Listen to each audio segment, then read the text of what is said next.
A operación contra a logística do narcotráfico iniciada o mércores polo xulgado de Cambados e as forzas de seguridade continúa en marcha.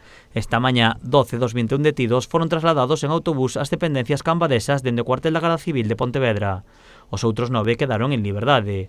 Dos 12 detidos, 5 foron arrestados en Galicia e os outros 7 noutras comunidades autónomas e trasladados á comarca do Salnés, xa que o xulgado cambadés é quen coordina o operativo.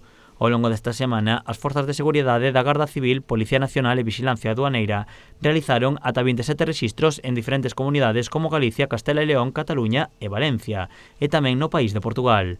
Na Ría de Arousa, as intervencións centráronse principalmente en Cambados, con 9 rexistros, e en Vilagarcía, con 4, pero tamén tivo lugar un rexistro en Ribeira. A operación estaba destinada a acabar cunha organización dedicada a construir lanchas para o transporte de drogas. Os rexistros en vivendas, talleres e estaleiros permitiron incautar 7 planeadoras, así como numerosos motores e materiais empregados para a fabricación destas lanchas.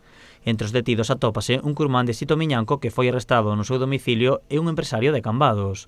Este home que rexenta un taller de lanchas é supostamente o líder desta organización criminal, cuxa actividade consistía en construir lanchas entre os Salnés e Salamanca que logo eran destinadas ao narcotráfico.